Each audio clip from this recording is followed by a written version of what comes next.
changement climatique, c'est une réalité qui va avoir des impacts sur notre vie, peu importe notre opinion politique. Et donc j'aimerais bien que tout le monde le comprenne un peu mieux pour en tirer les conclusions. Est-ce que les scientifiques doivent s'engager ou pas ? Il faut se rendre compte que s'engager comme ça, prendre une parole publique, c'est se prendre une avalanche de merde quand même. Et donc je comprends que tout le monde n'est pas prêt pour ça.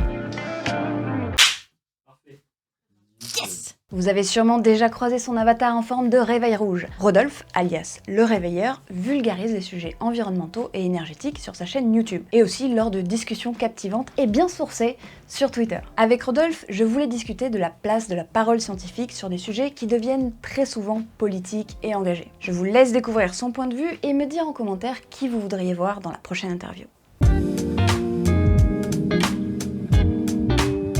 Pourquoi le réveilleur comme nom et pourquoi ce petit réveil du coup Ah, pourquoi le réveilleur ? Comme je parlais de sujets un peu anxiogènes, je voulais m'appeler Le Corbeau au début.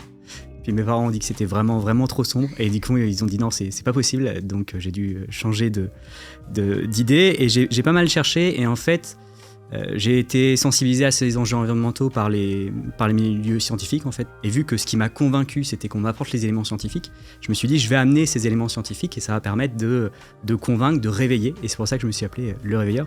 Et la première fois que j'ai tapé ce nom sur Google pour voir un peu ce qu'il y avait qui ressortait quoi, il y avait une définition dans un dictionnaire je crois, et l'exemple c'était ce poète est un réveilleur de nos consciences, et je me suis dit bon c'est pas mal, c'est ce que je voulais faire. Puis après, je me suis rendu compte que finalement, faut pas juste amener les éléments, ça suffit pas toujours. Donc c'était un peu prétentieux, je pense. Mais si, tu es le réveilleur de nos consciences, enfin.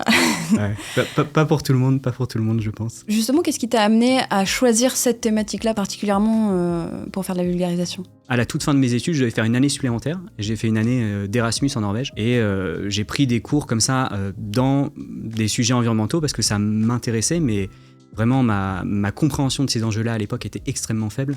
Et en fait, à travers ces cours, je me suis rendu compte qu'il y en avait quand même des gros problèmes environnementaux. Après, je me suis demandé comment je pouvais aider ça. Et comme j'avais fait une école qui est orientée vers la recherche, j'ai fait un doctorat en sciences de l'environnement. Et puis, plus j'ai été dans ce milieu scientifique, plus je me suis rendu compte qu'on connaissait beaucoup de choses dans le milieu scientifique qui percolaient assez mal vers la société civile, vers le journalisme, les médias mainstream ou les partis politiques, et du coup j'ai eu envie d'apporter ces éléments au grand public. Donc c'est même, en fait, la volonté de parler de ces sujets est même née avant la vulgarisation. Quand je suis arrivé à vulgariser, c'était pour vulgariser sur ces sujets. Donc du coup, t'as choisi directement YouTube pour parler de ça, ou t'es passé par autre chose ? Alors je suis allé sur YouTube dès le début, et à l'époque sur YouTube il y avait beaucoup de contenu de désinformation. Donc en fait je me suis mis là pour opposer un peu des éléments scientifiques qui à mon avis n'existaient pas. Aujourd'hui ça a quand même pas mal changé quand on fait des recherches. Spoiler, il y en a quand même toujours. Il y en a toujours, mais quand t'as changement climatique ou réchauffement climatique aujourd'hui sur YouTube, les 10 premiers liens c'est des vidéos qui essayent d'expliquer ce phénomène. À l'époque les 10 premiers liens quasiment c'était de la désinformation, dont des documentaires. Okay. Le secret des nuages, Arte, tout ça, on en était quand même là à l'époque où j'ai commencé. Tout le monde se préoccupe du dioxyde de carbone, mais les nuages jouent un rôle déterminant dans le changement climatique. Ce seraient donc les nuages au-dessus de nos têtes les responsables du réchauffement ? Du coup, j'ai essayé de répondre à ça, d'apporter un autre son de cloche sur une plateforme où il y avait de la désinformation. Son de la cloche du réveil. C'est ça.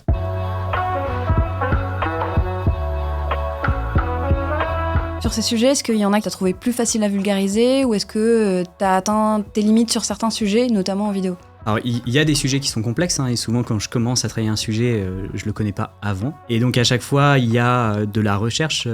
La vidéo sur les impacts sanitaires de la radioactivité, par exemple, je connais pas très bien les enjeux de santé et tout ça. J'en ai pas eu beaucoup dans mes études, donc là, ça a été un gros apprentissage. En ce moment, je travaille un peu sur la taxe carbone, pareil, ça m'oblige à me pencher un peu sur l'économie, etc. Donc ça demande plus de travail, de se familiariser avec un champ de la recherche, avec des termes, avec des journaux qui sont pas les mêmes, etc.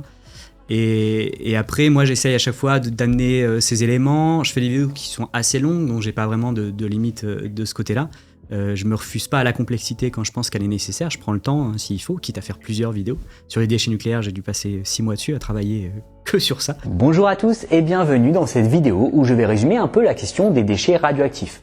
Ceux qui suivent ma chaîne savent que j'ai passé tout l'automne à parler de ça. C'est long à produire par rapport à ce que pourrait être un texte par exemple. Une grosse partie de tes vidéos traite de l'énergie. Pourquoi avoir choisi particulièrement cet axe-là ? C'est une bonne question. C'est vrai que sur la chaîne, j'ai traité un peu d'autres problèmes environnementaux, un peu de pollution, un peu de biodiversité, mais c'est surtout le climat et surtout l'énergie. J'avoue avoir une préférence pour le climat que pour l'énergie. Je trouve le climat, c'est une belle machine. Enfin, scientifiquement, c'est un très bel objet, très multidisciplinaire, avec beaucoup de trucs fascinants pour un scientifique. Et après, aujourd'hui, le climat, c'est beaucoup les émissions de CO2 quand même, et ça, c'est beaucoup les énergies fossiles, et donc c'est lié à notre utilisation de l'énergie. Ce qui fait que c'est un gros enjeu pour les sociétés, et c'est aussi des enjeux socio-économiques, des enjeux d'inégalité derrière, donc c'est important. Et puis, même on le voit, même chez nous en France, hein, ça polarise assez rapidement les débats, la question du nucléaire, des renouvelables, la question de la voiture, tout ça, c'est un peu compliqué. Mais voilà, pour des raisons à la fois de compétences, connaissances personnelles et d'intérêt, je me suis dirigé vers l'énergie. Et aujourd'hui, j'ai encore beaucoup de vidéos à faire sur ce sujet. Et j'espère qu'il y aura plein d'autres réveilleurs sur l'énergie et sur d'autres sujets comme l'agriculture qui en a besoin. Tu vois une évolution entre les débuts de ta chaîne et de ton intérêt pour ce sujet et aujourd'hui, que ce soit sur YouTube ou dans tes cours? Il y a une évolution. Dans les cours, c'est assez intéressant parce qu'effectivement, j'ai commencé directement par donner des cours en école d'ingénieur, et les premiers éléments que je donnais en école d'ingénieur, aujourd'hui, ils les ont en terminale, on en commun. Toutes les notions un peu de changement climatique, d'albédo, de bilan radiatif, maintenant, ça fait partie de l'enseignement de terminale. Donc en fait, tout ce truc un peu de b.a.-ba, ils l'ont déjà, et c'est aussi des élèves qui sont un peu plus engagés, je pense. Il y a une forte demande des élèves sur les enjeux d'énergie, de climat, d'environnement, de biodiversité, et il n'y a pas toujours la capacité en face d'y répondre, et parfois pour des raisons techniques de manque d'enseignants. Et après, dans le public, c'est difficile à dire parce que la communauté, elle a évolué avec moi, les connaissances de la population ont pu évoluer, et puis ma chaîne est aussi à plus en plus de visibilité. Donc c'est difficile à dire, et puis après, je me constitue aussi ma bulle sur Twitter, avec les gens avec qui j'interagis, donc moi j'ai l'impression qu'il y a quand même une prise de conscience sur les enjeux environnementaux, sur les enjeux de climat, sur les enjeux d'énergie. Est-ce que tu as l'impression d'avoir touché un public qui sort de ta bulle, justement, de ces personnes qui te suivent depuis le début ou qui sont de base intéressées par ces sujets? Pareil, c'est difficile, je pense que tu le sais, de savoir vraiment qui est son public, parce on a que des retours anecdotiques, on a juste quelques commentaires, quelques mails, etc. Aujourd'hui, mon public, je pense qu'il y a un peu deux parties. Il y a des personnes qui sont sensibilisées à ces enjeux et qui veulent aller un peu plus loin, comprendre un peu mieux ou avoir des données un peu plus précises. Et puis, il y a aussi un public qui n'est pas du tout sensible à l'écologie, mais qui est sensible à une approche de vulgarisation scientifique. Et des fois, ce public-là est même un peu en opposition à l'écologie ou ce qu'on veut lui faire dire, et en opposition à certaines sphères militantes, et veut savoir, voilà, qu'est-ce que les éléments scientifiques permettent de dire sur l'écologie. Et du coup, ils se rendent compte que même avec cette approche-là, on a un gros problème environnemental, et c'est pas juste des hippies qui veulent sauver des pandas, quoi.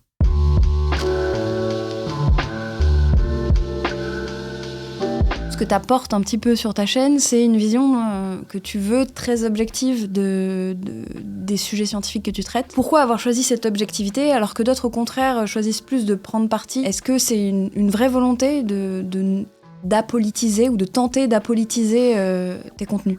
Je sais pas si c'est apolitique, parce qu'aujourd'hui, les éléments qu'on sait, ils nous permettent quand même de prendre des positions et de mettre en place certaines mesures. Donc, je dirais pas... Enfin, je vois ce que tu veux dire, dans le sens, c'est apolitique, dans le sens où je me revendique pas d'un programme ou d'une idéologie ou d'un parti ou d'une communauté, mais c'est pas du tout neutre politiquement aujourd'hui d'exposer les biais de notre utilisation des ressources fossiles. Ça appelle des actions derrière. Donc, dans ce sens-là, ma chaîne, elle est politique. Est-ce que personnellement, t'engager politiquement sur le terrain, je sais pas si on peut dire ça, mais en tout cas, prendre part à une asso, prendre part à un parti politique, c'est quelque chose que tu fais ou que tu aimerais faire? Alors pour l'instant, c'est pas quelque chose que je fais. En fait, la difficulté que j'aurais, c'est que pour l'instant, je pars des éléments scientifiques et j'essaye de voir ce qu'ils permettent de dire. Et si je rentre dans une structure et que je dois partir de ce qu'elle dit pour trouver les éléments scientifiques, j'aurai un petit problème, notamment si ça cadre pas. Parce que souvent, je trouve que c'est une assez mauvaise démarche, mais c'est des choses qu'on observe. Il va y avoir à minima un biais de sélection quand on part de l'idée qu'on va mettre en place et qu'on essaye de trouver des justifications. Donc il faudrait une structure qui soit en phase avec cette approche de dire voilà, on fait en fonction des éléments scientifiques qu'on a. Aujourd'hui, je suis pas sûr qu'il y ait beaucoup de structures comme ça. Et ça veut dire une structure aussi qui est assez souple sur l'évolution de ses positions. Parce qu'il y a plein de sujets, y compris environnementaux, où il faut changer d'avis au fur et à mesure que ce qu'on sait d'un problème ou ce qu'on sait de ses opinions potentielles change.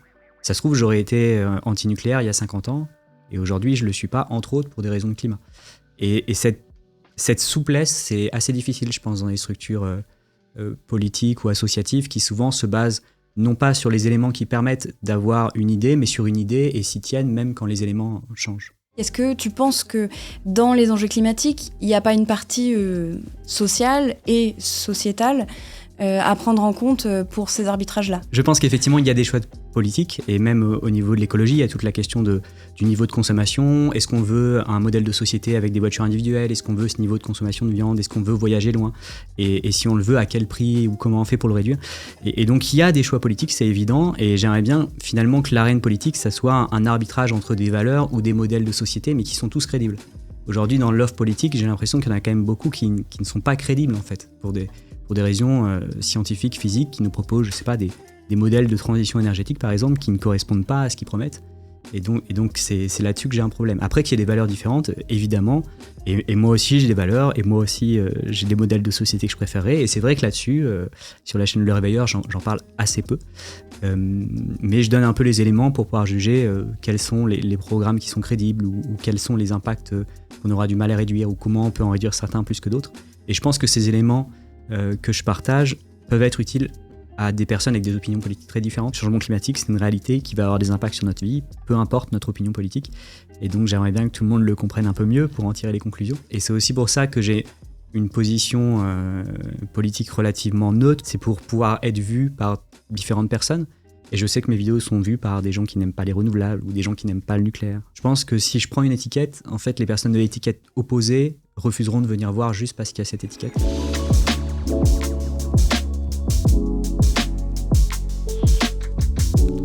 Était accusé d'être à la solde du nucléaire, vendu, etc. Comment tu gères ça et comment tu réponds à ce type de choses? J'ai eu des articles un peu de diffamation même, qui ont dû être modifiés pour ça, en disant que j'avais été payé pour faire mes vidéos sur le nucléaire, alors que c'était faux. Alors, il y a des gens qui continueront de croire ça, quoi qu'on fasse. Et finalement, je trouve, là-dedans, il y a un truc qui est encore plus grave et plus triste, c'est que moi, j'ai travaillé sur le climat, j'ai eu les climato-sceptiques, j'ai travaillé sur le nucléaire, j'ai eu les anti-nucléaires, j'ai travaillé sur les renouvelables, j'ai eu les anti-renouvelables. Et dans la tête de la plupart de ces personnes dans les commentaires, en fait, quand tu racontes des trucs qui sont faux ou considérés par elles comme faux, c'est parce que t'es payé pour le faire. Et en fait, moi, j'ai interagi avec plein de personnes qui racontaient n'importe quoi, et elles étaient très rarement payées pour le faire. Le plus souvent, elles n'ont pas les bonnes informations, ou elles raisonnent pas correctement, ou elles sont coincées dans une idéologie, elles veulent continuer à croire une idée. Sur les climato-sceptiques, c'est intéressant parce que j'ai passé pas mal de temps à lire leur site, à lire leurs commentaires et tout. Et en fait, on se rend compte, par exemple, qu'il y a des personnes âgées qui veulent juste pas accepter l'idée qu'elles ont empiré le monde pour leurs petits-enfants, quoi. Et du coup, elles refusent les éléments qui vont dans ce sens-là. Mais c'est juste pour ce verrou-là. Et ces personnes qui viennent m'insulter parce que je leur explique que le changement climatique c'est un problème, elles sont pas payées pour croire n'importe quoi. Et ce qui fait que cette suspicion d'être payé à chaque fois qu'il y a des informations, c'est un truc qui est extrêmement, extrêmement toxique. Et rien que ça, je trouve ça insultant. Moi, je préférerais qu'on me trouve ignorant, bête, ignorant ou bête que vendu, quoi. Je trouve que c'est plus charitable, c'est de dire, bah voilà, non, t'as raté ces éléments, ou alors t'as mal raisonné, que de dire, tu t'es fait acheter pour raconter un truc sur YouTube. Après, j'aimerais bien dire que ça m'affecte pas, mais c'est pas vrai. Enfin, ça affecte toujours quand on a des commentaires comme ça. Je sais pas, j'essaye de faire une conférence, enfin, j'essaye par exemple de faire une conférence, un format un peu plus ouvert où je lis pas un script, et puis y avoir quelqu'un pour venir m'insulter parce que j'ai dit une phrase de travers, alors que des fois c'est juste lui qui l'a mal interprété, et je me dis, mais ce niveau d'exigence, c'est pas possible, quoi. C'est pas possible. Je fais au mieux, je fais ce que je peux, je vérifie plein de fois. Quand je fais des erreurs, je les admets. Il y a un moment, j'ai des limites, quoi. Et le pire qui m'est arrivé, c'est il y avait une vieille militante anti-nucléaire qui m'avait laissé un message vocal pour me dire que ce que je faisais comme travail, c'était l'équivalent de ce qu'avaient fait les collabos pendant la Seconde Guerre mondiale. Ah oui, et prendre ça en vocal, ça m'a fait vraiment bizarre par rapport aux mecs qui s'énervent sur leur clavier tout seuls dans leur coin. Et donc, ouais, avec le temps, on apprend un petit peu, mais on peut pas non plus dire que ça n'a pas d'effet. Et au final, il y a cette question aussi de est-ce que les scientifiques doivent s'engager ou pas? Il faut se rendre compte que s'engager comme ça, prendre une parole publique, c'est se prendre une avalanche de merde quand même. Et donc, je comprends que tout le monde n'est pas prêt pour ça.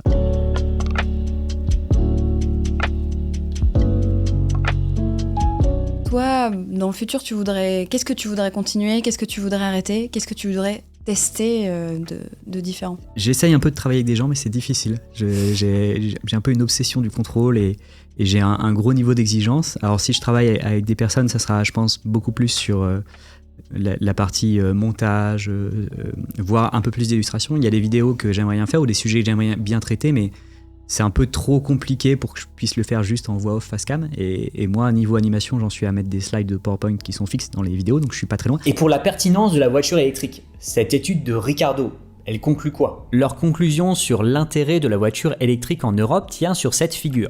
Aujourd'hui, je pense que ce que je fais, c'est assez utile vis-à-vis de mes objectifs, mais je sais pas si c'est la meilleure forme, si je pourrais pas faire quelque chose de mieux. Est-ce qu'on me pose aussi les questions, je pourrais pas faire des vidéos plus courtes, plus imagées, plus les découper. Et du coup, ça serait bien que j'apprenne à faire ça, à travailler avec des tiers. Évidemment, ça veut dire avoir peut-être un peu plus de revenus, parce que ça coûte quand même pas mal de sous, et ça veut dire réussir à travailler avec des gens, et ça veut dire aussi qu'on prend un peu plus longtemps pour faire des vidéos, sachant que je produis déjà beaucoup moins que ce que je voudrais. Donc il y a aussi un renoncement si je vais dans cette direction. Mais ça j'aimerais bien pouvoir m'attaquer à des sujets où l'illustration est nécessaire et réussir à les illustrer. Et après, par contre, trouver des gens pour collaborer sur le fond, sur l'écriture, à mon avis, c'est beaucoup plus difficile pour moi. J'aurais du mal à lâcher ça. Moi, ce que j'aurais envie aussi, c'est que ces problèmes environnementaux soient réglés et que je fasse des vidéos sur la beauté de la science comme Veritasium. Ça me ferait envie. Pour l'instant, je fais ça plus pour une question de... J'ai l'impression que c'est mon utilité sociale, plutôt que ça me fait vraiment triper de parler de changement climatique, on va être honnête. Donc j'aimerais bien qu'on règle ces problèmes, comme ça je pourrais faire de la vulga plus funky, plus cool.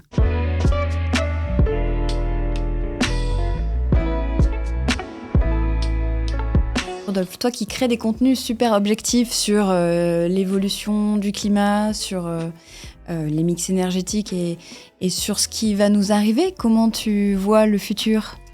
Alors comment je vois le futur ? Déjà, je pense que c'est très dur de se projeter dans l'avenir à l'échelle de quelques décennies, même sur des questions de technologie. Aujourd'hui, quelqu'un qui fait des paris sur est-ce que le 100% renouvelable est possible en 2050, ou est-ce que la neutralité carbone est possible en 2050, ou quelles seront les batteries de voitures électriques en 2050, je pense qu'objectivement, on ne peut pas lui donner de crédibilité. Ça me paraît impossible, ça me paraît très orgueilleux de faire ces paris-là. Donc en fait, je deviens relativement agnostique dès qu'on est sur des échelles de 2-3 décennies. Ce que je sais aujourd'hui, c'est que nos émissions sont catastrophiques, qu'il va y avoir des conséquences qui sont graves, et que c'est pas rationnel d'être sur ces trajectoires. Et je sais aussi qu'on a des leviers sur la consommation, des questions de sobriété, etc. On peut consommer moins de certaines choses, on peut utiliser moins la voiture, on peut chauffer moins, on peut prendre moins l'avion, on peut manger moins de viande. Des leviers technologiques, les renouvelables, le nucléaire, l'électricité bas carbone, les voitures électriques, l'isolation des bâtiments, les pompes à chaleur. Il y a plein de choses qu'on sait faire aujourd'hui. On a les technologies pour réduire les impacts environnementaux. On sait quels sont les leviers comportementaux qui ont le plus d'effet. Et ça, on peut déjà le mettre en place.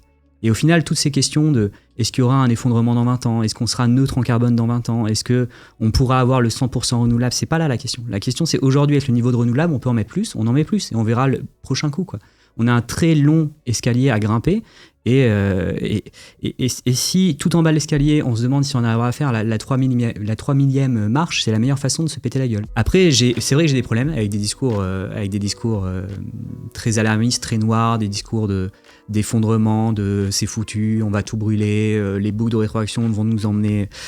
déjà parce que je pense qu'avec les éléments scientifiques disponibles, c'est pas du tout quelque chose qu'on peut affirmer. Je pense même qu'ils ont plutôt les éléments contre eux.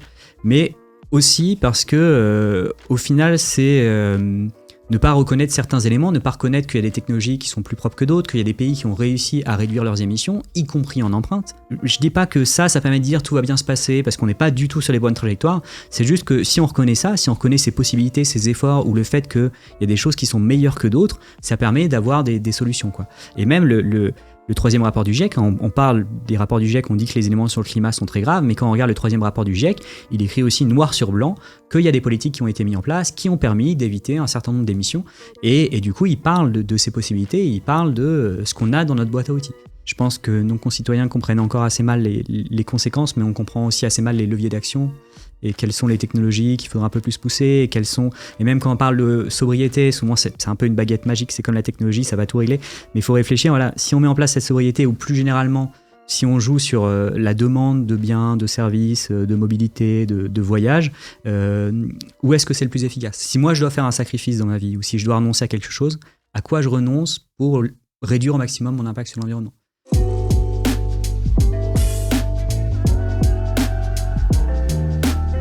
merci beaucoup Merci. d'être venu jusqu'ici. Merci pour l'interview. Et merci d'avoir répondu à toutes les questions. Abonnez-vous à la chaîne Le Réveilleur. Abonnez-vous à moi aussi puisque vous êtes ici. Et puis, à bientôt. À bientôt.